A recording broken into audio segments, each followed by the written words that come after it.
Hello, welcome to Cami Designs. And I'm just going to show you a quick video on doing if you have to rip back your stitches. So, one of the easiest ways to do it is if you have to take out multiple rows is to, let me zoom in here a little bit, is to go ahead and get a smaller needle than what you're currently working with. And what I do is, so say I'm going to pick up this row right here. And you can see that they're little V's. Well, I want to pick up this side of the V. So the end one here is a little turned because of how my knitting is. So I'm going to pick up this one here because here is the V. So I'm going to pick up this one here. And if I lay my needle down, it will lay kind of straight and it'll point me to my next stitch. So one of the easy ways I do it is I go every other strip. And then that way I'm picking up that far side of the V. And you just go through and you just keep picking up that far side of the V. And you'll go all the way across and then you'll be able to pull this one out and pull your stitches out. Another tip I have for doing that is taking a piece of contrasting thread and a yarn needle and doing the same thing. And then your stitches will be on that yarn instead of a size lower needle. And then you'll have to go through and pick your stitches back up. Another tip I have, if you're going into a part of a pattern where it's going to be complicated or you're just not sure how it's going to look, I recommend taking, once again, a contrasting yarn and a yarn needle and just going through into the stitches on your live stitches on your needle here and putting them on your thread. So I'm going to do this real quick, kind of show you here.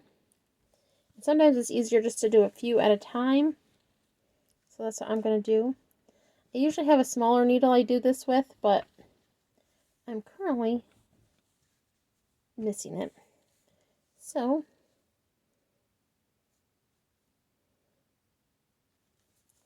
go through here. Actually, I think I have a different needle I can use here. That might work.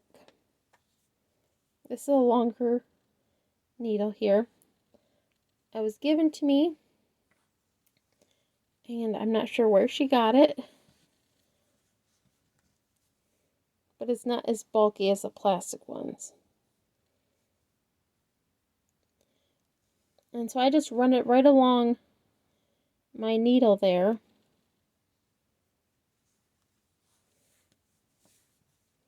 Oops.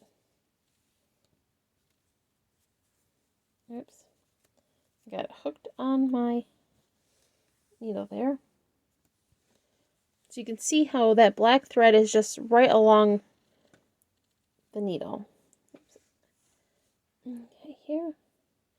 I'll do the rest of it and kind of show you how it looks.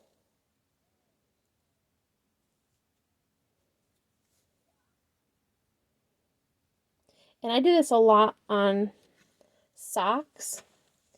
If I get to the heel flap or any of the parts where I might have to end up ripping it back because if I get distracted and I lose count, this is a good way so you don't end up having to rip a lot of your sock or whatever project you are working on.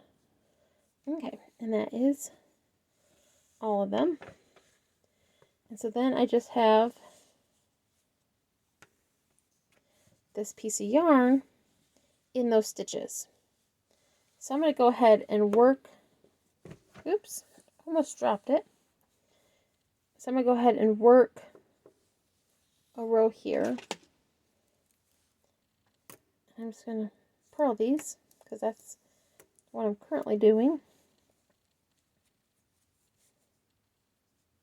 Let me zoom you out here a little bit.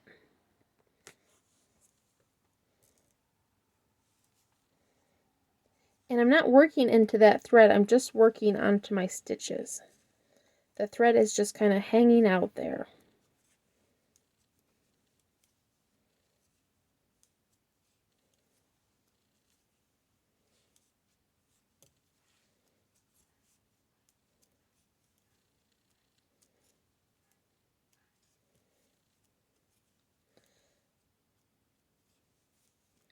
And you'll notice I didn't tie it, didn't do anything, it's just straight through.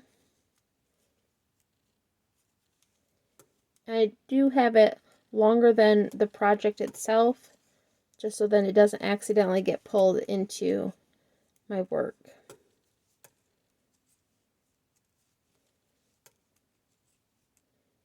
Okay, almost there. Oops, almost lost a stitch.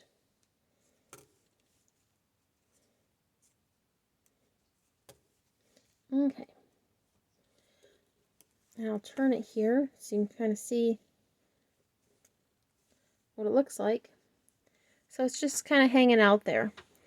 And then if I were to have to rip it back to that point, I can just pull this out here, pull that out, and you can see my stitches are on that thread. So I don't lose any of those live stitches. That's the same way with if you were to weave it through this way, it would look the same. Now if you were to pick up the stitches like this,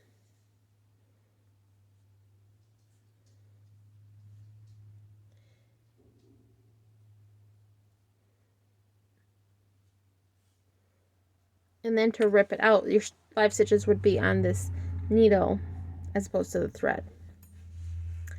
And that's it for today. I hope this tip helps you, and please like and subscribe my videos, and if you want to be notified when I put a new video, make sure to hit the bell. And I appreciate all the thumbs up and any comments or questions you might have. And I also want to let you know that I have a sale going on my Ravelry store. 50% off all my patterns. Just use the code MOTHERS when you check out, and you will get 50% off any of my patterns in my Ravelry store. And it ends May 9th, which is the day after Mother's Day. And I will put the link to my Ravelry store in my description. And I just hope you have a great day. Thanks. Bye.